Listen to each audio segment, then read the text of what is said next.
여러분 어떤 꿈을 꾸십니까? 꾸고 싶으십니까? 희망찬 꿈을 꾸고 싶으십니까? 저도 그렇습니다. 그러나 우리가 헛된 꿈을 쫓아간다고 한다면 그것은 말 그대로 사람들이 말하는 개꿈입니다. 그러나 하나님께서 내게 주신 꿈, 하나님께서 내게 알리신 그 사명을 감당하기 위해 부르심의 소명과 생명을 다하여서 나아간다고 한다면 그 꿈은 가장 어려운 현장 속에서도 가장 빛나는 소망이 될 것을 확신합니다. 아버지 하나님 감사합니다.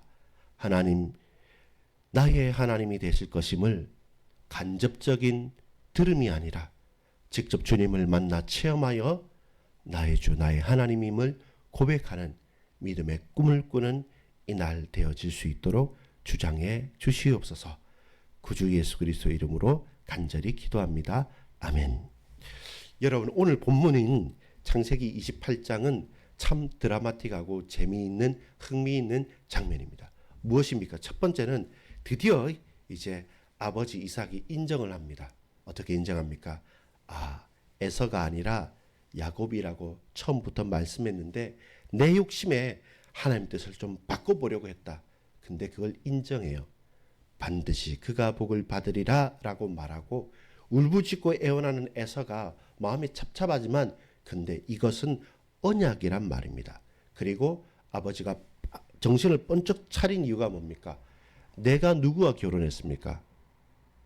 우리 아버지 이삭은 누구와 결혼했습니까? 왜 하나님께서 언약의 가정 그토록 자녀도 늦게 주시고 그토록 결혼도 쉽지 않게 저 멀리서 아내를 취하게 하셨을까요? 근데 내 맏아들 에서는 너무 쉽게 그 아름다운 그 땅에 가나안 족속, 헷 족속과 함께 결혼을 해서 자기 마음대로 살고 어머니의 근심이고 아버지의 근심이고 부모에게 큰 근심이었기 때문에 그 자손과 그 후대로는 언약의 가문이 이어질 수 없었던 거죠. 그래서 이삭이 야곱에게 어떻게 합니까? 축복합니다. 아브라함에게 이삭에게 있었던 그 축복을 드디어 이삭은 야곱에게 진심으로 복내립니다. 그전에는 눈이 멀어서 감각만 살아서 실수했다면 이제는 분명하게 야곱에게 말합니다. 그러면서 하나 말합니다. 너는 언약의 가문을 이루어야 돼. 그리고 결혼을 제대로 해야 돼. 라고 말하면서 어디에서 누구와 결혼할 것을 이릅니다. 그리고 당부합니다. 그리고 떠나라고 말합니다. 이것을 누가 듣습니까? 형 에서가 듣는 거죠. 그러면서 아차 싶은 거죠. 그 전까지는 에서는 가벼운 사람이라 했죠. 다른 모든 것은 무거울 수 있지만 하나님의 약속과 그 영적인 가치는 늘 가볍게 여기고 그냥 아무나 결혼한 거예요. 예쁘니까 내 마음에 드니까 가까이 있으니까 참지도 못하고 또 동시에 팥죽 한 그릇에 장자의 명분도 가벼이 팔았던 사람인데 오로지 딱 하나 있는 건 뭡니까? 그 열매로서의 단 꿀과 같은 열매, 아버지의 축복, 하나님의 축복. 그렇기 위해서 이제는 못다한 것을 막 이렇게 해보려 합니다. 그래서 나 결혼하겠습니다. 누구와? 나도 우리 민족과 결혼해야죠. 라고 하면서 누구를 찾습니까? 누구를 찾습니까? 저 멀리 있는 외삼촌 라반의 집은 그건 좀 너무 멀고 또 야곱도 간다니까 가까운 곳에 찾아보니까 누구가 있습니까? 아브라함의 자손입니다. 근데 아브라함의 자손 누굽니까? 이스마엘의 딸입니다. 이스마엘의 딸입니다. 그 조상 이스마엘은 아버지 이삭과는 배다른 이복 형제요. 그리고 결별하였고 그리고 다른 길로 가는 것인데 오로지 그냥 대충 알아본 게 그래 아브라함의 후손이지 않느냐라고 또 통혼을 하고 결혼을 합니다. 더 큰 문제를 가지고 가는 거죠. 여러분 언약의 길에서 벗어나 버리면 그걸 만회하기 위해서 내 생각을 가지고 뭔가 비슷하게 하게 된다면 그것은 더 큰 문제와 고통을 가져오게 됩니다. 그것이 에서의 한계죠. 본질이 바뀌지 않고 영적인 가치를 귀하게 여기지 않고 그 모든 것들은 가볍게 여기고 오로지 내가 받을 그것만을 살고 그것만을 붙들고 그것만을 원할 때 그 모든 선택이란 결국에 더 큰 고통을 가져올 수밖에 없는 겁니다. 이제 다시 장면이 바뀌어서 누구 이야기가 나옵니까? 이제 드디어 이삭이 아닌 야곱이 전면에 등장합니다. 그 첫 번째 장면이 무엇입니까? 개인적으로는요.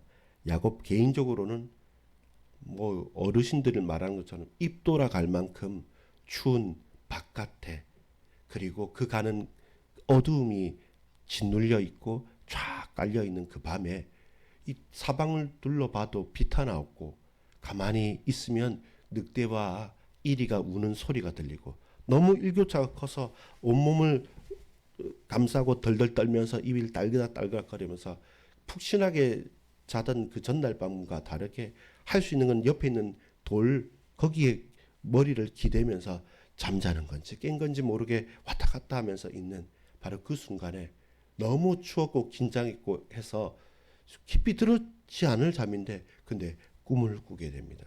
그 밤에 꿈을 꾸게 됩니다.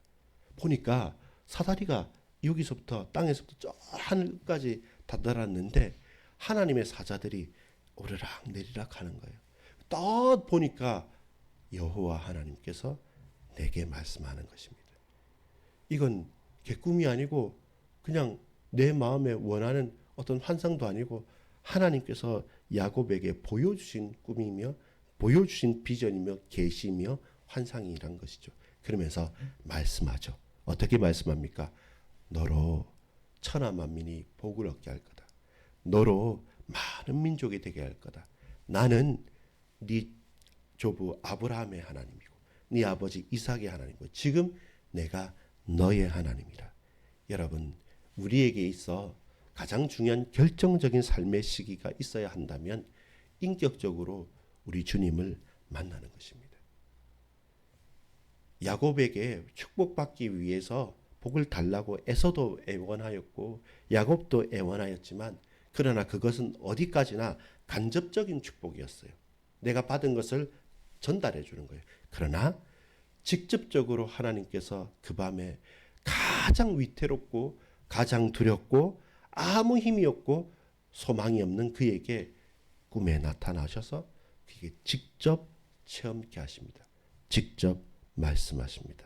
그리고 그 영적인 체험과 인격적인 만남이 있는 인생은 그 이전의 밤의 삶과 그 이후의 밤의 삶은 달라지는 인생이 되는 것이죠. 성경은 말합니다. 그 하루는 어떻습니까? 밤이 되고 아침이 되는 겁니다. 그래서 이제부터의 야곱의 첫날은 다시 없을 첫날이 되는 거죠. 무엇이 됩니까? 나의 하나님이 되실 것이요. 16절에 이렇게 말합니다. 야곱이 잠이 깨어 이르되 여호와께서 과연 여기 계시거늘 내가 알지 못하였도다. 그 전까지는 하나님을 알기 위해서 복받기 위해서 열심을 다해서 연기까지 했는데 근데 몰랐다. 왜? 하나님을 만나면 우리의 모든 내가 알았던 간접적이고 내가 알았던 주변 같은 것들이 다 헛된 것입니다. 여러분 하나님을 정말로 만나야 됩니다. 하나님을 정말로 만나야 됩니다. 인격적으로 진정으로 주님을 만나야 됩니다. 예수 그리스도를 내 입술에 말끝마다 예수 예수 주여 주여 한다고 나를 다 만나고 나를 다 아는 것이 아니라고 말씀합니다. 내가 이제야 주님을 나는 알지 못했으나 내가 여기에서 하나님이 계신다는 걸 만났도다. 그러면서 말하죠. 17절에 이에 두려워하여 이르되 두렵도다 이것이요 두렵도다 이것이요 이것은 다름 아닌 하나님의 집이요 하늘의 무리로다. 여러분 두렵고 떨림으로 하나님의 집을 찾으십시오. 하늘의 문을 여러분 발견하십시오. 오늘 우리가 가는 현장 가운데 주여 이곳이 하나님 계신 곳이요 하나님의 집이요 하늘의 문입니다. 이 현장에 이 만남을 통해서 이 사건을 통해서 이 일들을 통해서 하나님께서 지금 여기 계시다라고 고백할 수 있는 인격적인 만남과 체험이 있는 내 삶의 신앙이 바뀌어질 수 있는 참된 역사를 우리에게 나에게 허락해 주옵소서. 그리하여 인생의 완전한 변화가 일어납니다. 그전까지는 어떻게 먹을까 살까 장자의 권을 받을까 축복받을까 승리할까 성공할까라고 바랬던 사람이 그 모든 것들을 내려놓고 가장 삶의 우선순위가 뭐가 됩니까? 내가 베고 잤던 그 돌을 기둥으로 세우고 거기에 기름을 부으면서 이곳은 하나님의 집이라고 베델이라 이름하는 겁니다. 정체성이 바뀌어버린 겁니다. 그 땅에 루스라는 땅이었던데 이제부터는 더 이상 루스가 아니라 베델이 되는 겁니다. 하나님을 정말로 만나면 그 현장에서 하나님의 집을 체험하는 겁니다. 하늘의 문을 획득하게 되는 겁니다. 그러면 이제는 형 에서, 아버지 이삭, 어머니 리브가, 내가 만날 라헬과 레아 아들, 부부, 아내, 자녀, 외삼촌 라반, 모든 사람과의 관계 이전에 야곱은 하나님과의 관계가 가장 첫 번째 영순위, 삶의 우선순위가 됩니다. 그리하여 그는 서원하게 됩니다. 서원은요, 쉬운 게 아닙니다. 그냥 말끝마다 혹은 내가 원하는 대로 말하는 것이 아니라 그거 안 하면 그 축복대로 그 저주로 바뀌어서 내가 받겠다는 겁니다. 쉽게 알 수 있는 것은 아닙니다. 생을 건다는 겁니다. 주님이 나를 만나 주시면 우리는 생을 걸 수 있습니다. 내가 뭐 할지 모르겠다. 내가 잘하는 건지 모르겠어요. 내가 앞으로 뭐 해요? 라고 청소년들이나 또한 성도님들이 말할 수 있습니다. 근데 여러분, 분명히 알아야 될 것은 하나님을 만나면 우리 인생이, 우리의 생명을 드릴 것이 보입니다. 모든 것을 다해서 하나님께 기꺼이 드리는 기쁨이 보여지게 되는 것입니다. 여러분, 하나님을 찾으십시오. 그리고 만나십시오. 누구에게 전해 들었고 누구에게 흘려들었던 그 말, 좋은 말이라 할지라도 그것은 간접적으로 건네신 말입니다. 하나님의 말씀을 통해서 직접 주님의 음성을 우리가 체험하고 내 가슴에 담을 수 있도록 주여 베델에서 나타나소서, 내게 말씀하소서, 주여 내게 이곳에서 하나님이 살아계심을 보게 하소서.